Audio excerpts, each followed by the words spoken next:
Hey everyone, welcome back to the channel. Today I am sitting in the back seat of my wife's car. It's a 2013 or 2014 Subaru Outback, and it has a lumbar, like a mechanical lumbar support that broke last week while I was driving. It just popped out on me, and I'm gonna show you guys how to fix it, so stick around and you can save yourself at least $500, maybe $1,000 by taking it to the dealer. And it'll only take you about a half hour and probably $5 in parts. So showing you what the right side looks like now. Here's the left. That's where the lumbar support issue is. I already popped the back off, but I want to show you this. So this needs to come off first, and the easy way to do it, which is not necessarily easy, all the way on the bottom, you got to reach your hand under. There's you can tell there's like an elastic cord. It basically goes from one side to the other, and it kind of loops into some of the seat springs. So you have to push that forward out of the seat springs and fold it up, and what it's going to expose is a couple of screw hole locations.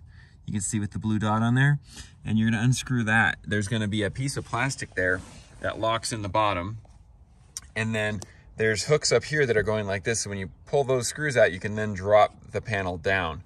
Don't be like me. I learned that by trying to pop it off like most door panels, and I ended up breaking one side before I found the screw, and now it's sitting in the garage getting epoxy done.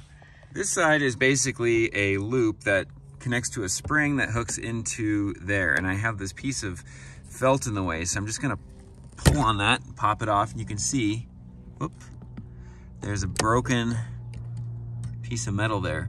So that's all we're trying to replace, and I'm gonna go down to Ace Hardware because they have all kinds of bits of things. I just need to get something that hooks in there and hooks into this, and then our mechanism is gonna be working again. Okay, the easy way to get this is to turn that sideways, pull it back like this with your pliers.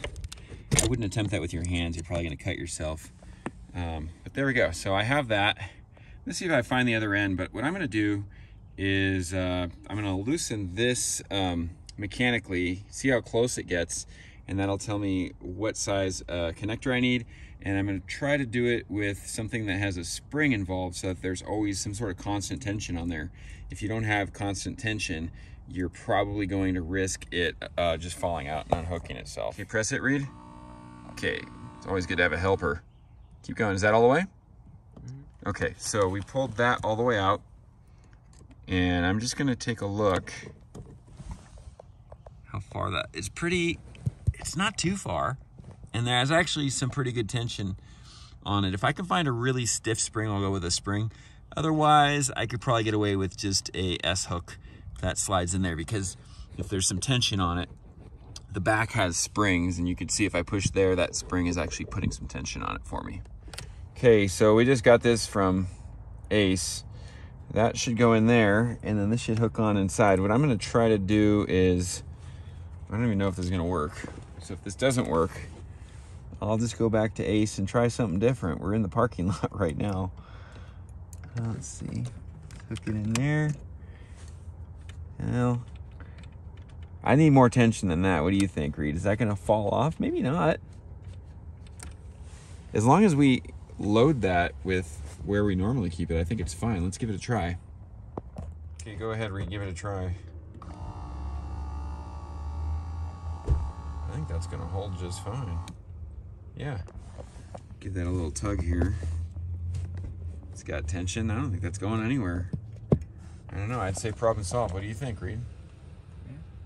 All right, here's the fully cured re-epoxy piece here. I used a soldering iron to weld the plastic together just to hold it in place where it should be from the factory, and then I put a bunch of JB Weld in there, and then I reinforced the other side because it did get a little bit worn for me pulling this out. I'm gonna go ahead and screw this in, and we'll be done. All right, there's those hooks I was talking about. They're gonna hook into this bar right here. So this is just the reverse process of taking it off.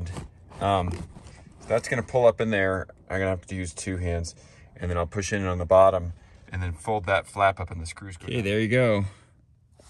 Both sides screwed in. That was the hardest part because you can't see the holes being down this low. You gotta do some feeling. Okay, last part is this flap. You have this sort of elastic band thing. This is gonna fold down underneath the seat.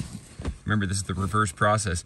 And you're just gonna look for spring, there's basically wavy shaped springs on the bottom that these will hook into. All right, there it is, mission accomplished. Well, hopefully won't need to do that for a while, but pretty easy in general. Hope you guys like that video. It cost me $1.50 for that spring, plus, I don't know, I spent probably 30 minutes on it, including the glue up on the repair for the mistake I made with that clip. So hope that saved you guys some time and money. If you like that video, please check out the other videos on my channel. I do a lot of DIY stuff and carpentry. Please share with people that might find this helpful. Comments if you have questions or comments, and please subscribe. Have a great day.